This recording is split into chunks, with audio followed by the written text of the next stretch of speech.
Have you ever wondered what it's like inside Abbey Road Studios? Well, a few weeks ago, I was lucky enough to go one step further than the tourists on that famous crossing and go up the steps and inside those famous front doors. So in this video, I'll not only show you some of Abbey Road's historic equipment, but also talk to the man in charge of restoring and preserving Abbey Road's priceless archive. We'll also put a face to the name of the Beatles' original cutting engineer. So welcome to Parlogram at Abbey Road. Acquired in 1929 by the Gramophone Company, later EMI, this 9-bedroom townhouse built in 1831 at number 3 Abbey Road has become synonymous with some of the greatest recorded music of all time. It is, of course, most famously associated with the Beatles, who recorded 190 of their 210 songs in this building. The studios not only house their original master tapes, but also many pieces of the original recording equipment used by the group. Although much has changed since the 1960s, some things at Abbey Road remain much as they were at the time of the Beatles. The magnificent Studio 1, where large orchestral scores are recorded, is an amazing sounding space and utilises both state-of-the-art and vintage acoustic technology.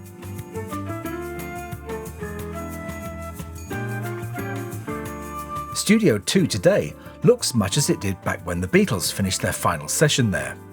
Original features such as its giant sound screens and acoustic wall hangings were witness to all those sessions and still serve a purpose today, as does the familiar staircase up to the control room. One feature of Studio 2 which you can't capture on film or in photographs is its smell. It has a distinctive musty odour, which Paul McCartney himself has remarked on as being one of his overriding memories of the place. John Lennon once sang into this very microphone, which is just one of many pieces of vintage equipment kept in full working order by Abbey Road's dedicated and highly skilled team of technicians. Go through the back doors of Studio 2 and you'll find yourself inside Abbey Road's last remaining echo chamber. It's a cold, damp and musty smelling room where stands a group of reflectors made from old chimney stacks, which can be moved around to any position. Studio 3 is a much more modern-looking recording space, unrecognisable from the room where the Beatles were filmed recording Hey Bulldog in February 1968. But everywhere you go in Abbey Road, the past is never far away. This vintage TG12345 desk is at the ready in case any client should want to use it, as are this pair of original Fairchild 600 compressors, which were used on virtually all of the Beatles recordings. These legendary American Pultec equalizers are also racked up and ready to use, as are these vintage universal limiters. But not all of Abbey Road's historic equipment is in use. This BTR-3 stereo tape recorder, this red mixing desk, and this famous Studer J37 tape recorder, which Sgt. Pepper was recorded on, all wait patiently to be called up for an open day or special event.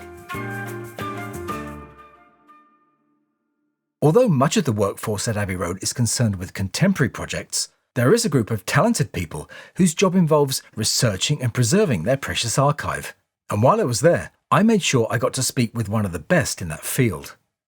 Matthew Cocker is Abbey Road's archive and transfer engineer, and he kindly agreed to sit down with me and talk about his work and the challenges he faces in his job, including his involvement with recent Beatles projects. I began by asking him how he became an archive engineer. I became an archive engineer actually by accident, because when I'd first begun at EMI, I was employed as a classical music editor and occasional classical producer. And I hadn't done any archiving, obviously, at that point, because people weren't doing it. Later in life, some 20 years further on, when archiving became record companies began to get an idea of that this would be a really good thing because their back catalogue is so vital, and it is the mainstay of, I think, most record companies' revenue streams, really, to talk money, which is not my favourite thing, but, that began to be a thing that companies were looking at. And I think by virtue of age, my age, because I worked with analog, whereas a lot of the younger engineers hadn't. I was just asked, would you be interested in doing it? And the classical world was changing at that point. So whole departments dedicated to people editing tape and that sort of thing were disappearing quite rapidly. So it seemed to be a good time to to move to a different area. So that's literally how I got into it. And then it grew massively from there because I was the only person doing it originally. And of course, then other people in other companies actually started saying, would you do our archiving for us as well? So then it couldn't just be me. And especially when I got involved with doing the Beatles, because that became a very big project, obviously, because that took up most of my time for a while. So I then wasn't free to do any of the other stuff.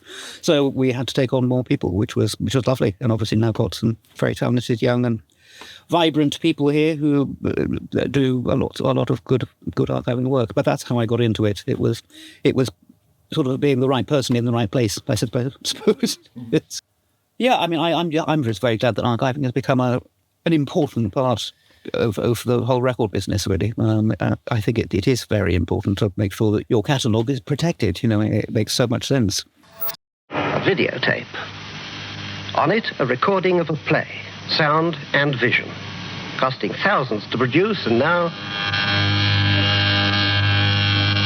wiped, gone forever, lost. We were lucky, I suppose, at Abbey Road because we always had Hayes, which was huge, so they could store tapes there, so they didn't have to. I mean, there was a period where they were destroying tapes, but as you say, the early 70s was particularly notable for it. I think they just thought if something had been out and it was just a sort of mono mix somebody had done of a track and it was now out and it was being copied and then don't need that tape anymore and they would bin them. But luckily it only went for a couple of years here, but quite a bit did go. I mean, there are logbooks somewhere down the corridor where somebody very kindly and obviously very painstakingly will have written scrapped on the date when it happened and But yeah, luckily I think a lot here got kept because we'd had a facility to store them in. All the challenges that arise when you do archiving are the ones I think everyone will probably expect, like the condition of the tape, the information that comes with the tape, and the attendant material you need to do a good archive. So information obviously being tape speeds and all the various settings that your EQ curves, all that sort of thing. Condition of the tape, does it need baking? Has it got any splices that fly apart? All those sort of things. Does it have any tones? That's another big one for people who do archiving, because obviously you want to line up to whatever they did when they did the recording. And if there aren't any, obviously we have ways around it, but it makes life a lot easier if there are some actual project tones that went with it. So those are the kind of main issues you face when you first begin something. So the first thing we do, generally, we look at the tape box. Does it contain a decent amount of information about how it was recorded? And if it does, that's wonderful. And we thank the people involved at the time because believe me, a lot of times you don't get much. So you have to use your own knowledge of what might have happened around a certain period of time. Who used NAB EQ curves, who used IEC. So if you don't get much information, then you have to rely on your knowledge of just having done it for a long time and being aware of tape. And those are the main, I think, problems we face when we do it. Quite a lot of tapes coming in specifically from certain eras, mainly post-1970, do, not always, but often do have a bit of shedding, oxide shedding. Is when they changed the tape formulation, basically, which they used the binding agent that attached the oxide to the tape. They changed around 1972, 73, I think it was. I might be a year out on that, and I think the formulation they used to use prior to that, which is why the tapes beforehand don't suffer from it so much, had an element of whale blubber, I think, or something derivative, which obviously then became ethically not very well, yes, not a good thing for the poor old whales. So I think they decided to use a man-made thing, which they didn't realise when they did that, obviously, that it wouldn't have the shelf life. But they wouldn't have known. How could they know in advance? So that's really why when that formulation changed, then anything from sort of 73 onwards, you generally might need baking. So then you can put it in the oven at 50 degrees, 52 degrees, somewhere, usually one of those sort of temperatures. Nothing, I don't think we've ever tried higher, but and it depends on the level of shedding, really. I mean, if it's very light, then I probably wouldn't put it in for more than 24 hours. However, if it's a heavy job of shedding, then I'd probably use for 3 days maybe. And if it's a multi-track tape, obviously, excuse me, because multi-track tapes are so much bigger. If it were a 2-inch reel, I'd probably go for 4 days, probably. Once it's cooled, I usually want to get it transferred. I usually try and do it within the first day, the first day or two. But I think you could probably leave it up to a week or so. But yeah, and it plays pretty well once you've baked it. So you usually have clean heads on your tape reel and all this hunky-dory, so you've got a good audio transfer, which is what you're after. But yes, sometimes you get one that is so bad, you can literally see the oxide falling off in great big, lump chunks. Or strips, it just comes off, and you just think, well, actually, you can't even attempt to rewind it because even by hand, even going at such slow speeds, because once it's falling off, you literally can't stick it back on again. So you just have to call it quits at that point and say, sadly, this one's gone.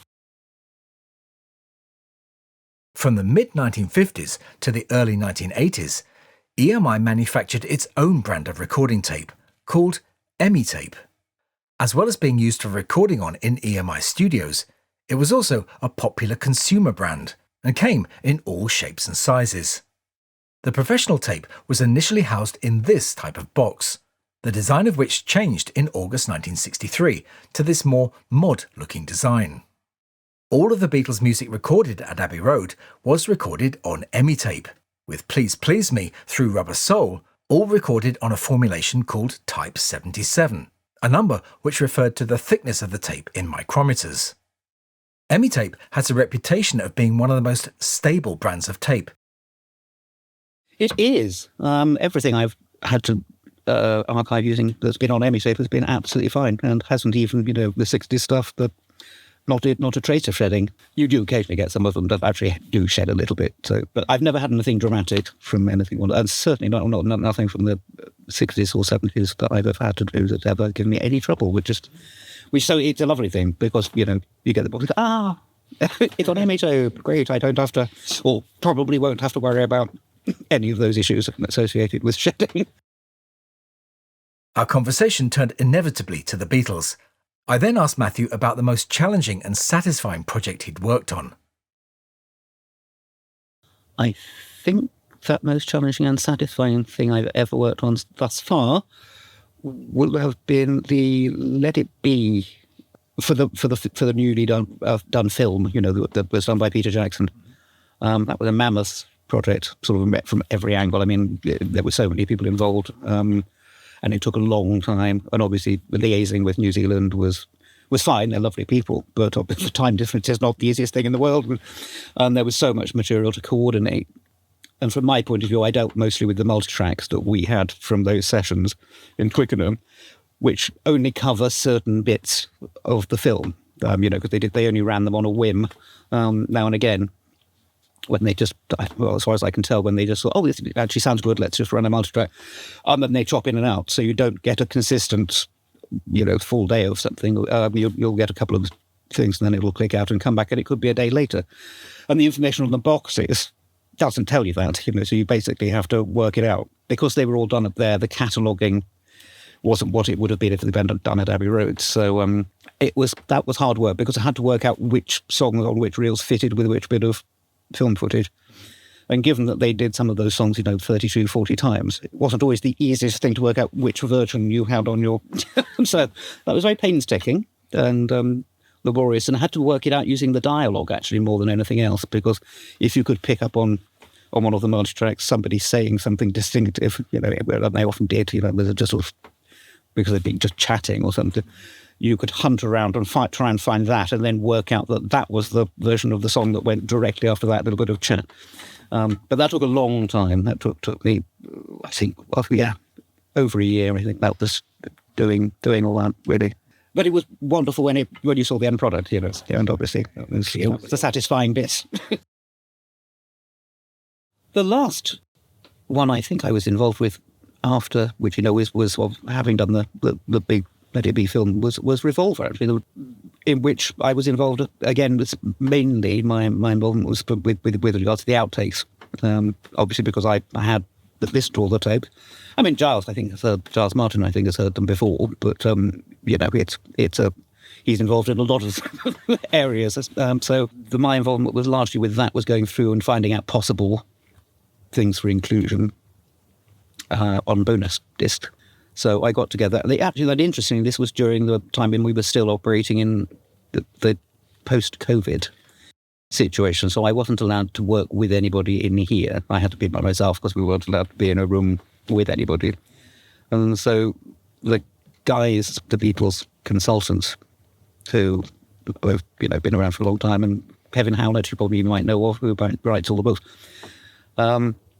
We wanted to listen, but obviously they would normally come in and listen together, but couldn't do that. So I had to do that remotely using technology, no Source Connect. So I could link up from here and they could hear what I was playing from their home and do it that way. So we went through everything in that way to listen to material and decide which were possible things to put forward for consideration to, Giles and the board of Apple and, name it. So that was good. And it was very interesting actually to work like that. And then, of course, the project didn't come out till much later, but at least then all that work had been done in preparation for it. And then it was just much easier to say, yeah, this was all sort of put together then for consideration. So now here it is, and you can decide which bits you want to use or not, as the case may be. I do gravitate towards Revolver, Sgt. Pepper, Rubber Soul, actually. I love it well. It's not that I don't like White Album, Abbey Road, or whatever, but I think sort of Revolver, Sgt. Pepper, but probably if I could have both of them, yes, I'd probably go for those as my favourites. So, finally, I asked Matthew what discovery had given him the most satisfaction. The one that I think is probably already known about was when we were doing work for the White Album, because my remit always was when doing that, archiving is to go to the end of every tape. It doesn't matter who you're doing. Because even though there's nothing, it might have 3 songs written on the box. But if you've got a sort of 32-minute reel and the 3 songs, end after, 12 minutes, you never know. There might be something after that somebody didn't bother writing down. So it's always worth playing to the end of the tape you're archiving just to see. So that was always ingrained in me, really. So I did that as a matter of course with everything I was doing. And it paid dividends when I did the White Album. At the end of a tape with John rehearsing Julia, but doing it strummed rather than plucked, which actually went out on the the bonus, one of the bonus discs. So that was a lovely discovery, and especially it was even more lovely when, of course, because I sort of thought, well, that's very nice, and how nice it is there. I don't suppose I ever really thought of the importance of it, and of course, when the consultants were there, we go, oh my God, how has this not been heard and been out before? So it was a lovely find. Yeah, I don't know why I didn't really sort of flag it up when I first heard it. I mean, obviously I did flag it up, but I didn't sort of realise how significant it might be at the time. Yeah, you never know what's going to turn up, which is another part of the fun of the job. I then left Matthew to get on with his work and went on the hunt for a more elusive Abbey Road legend. Now, if you're a regular viewer of this channel, or are a collector of Beatles vinyl and other EMI pressed product from the 60s and 70s, the name Harry Moss will mean something to you. Harry Moss was the mastering and cutting engineer responsible for cutting not just the vast majority of the Beatles records back in the 1960s, but for 20 years, most of EMI's rock and pop output. He cut all the classics, from Sgt. Pepper to Dark Side of the Moon, and his work can be identified by his initials HTM, or just Harry in the runouts. However, besides a dodgy black and white photo on Discogs, little is known about Harry or what he looked like. Now, this isn't a surprising state of affairs, as most of EMI's backroom staff and engineers were never photographed. Only his classical cutting colleague Hazel Yarwood managed to garner any public recognition. In fact, so good was she at her job, EMI in Germany sent their cutting engineers over to Abbey Road specifically to watch and learn from her. But here I was in Abbey Road itself. Surely someone must have known Harry, or at least have a photo of him. During my visit, Miles Shell introduced me to a gentleman called Lester Smith. Lester is Abbey Road's longest-serving employee, having begun at the studios in 1970, when he took on the job of looking after the microphones. Of course, Lester remembered Harry, and a short while later, he joined us in Miles's mastering room with a packet of photos. And amongst them were photos of the elusive Harry Moss himself, taken at his retirement party in Studio One in 1987, with studio manager Ken Townsend and a group of other colleagues. I was so happy to at last be able to put a face to the name whose initials are inscribed on some of my favourite albums of all time. So a big thank you to Lester for allowing me to share the photos with you. Thanks also to Universal for allowing me in, and of course to Matthew Cocker for his time, and for giving us all a fascinating insight into his amazing work. But there was one more thing I wanted to do before I left, and that was to listen to my Sgt. Pepper master tape.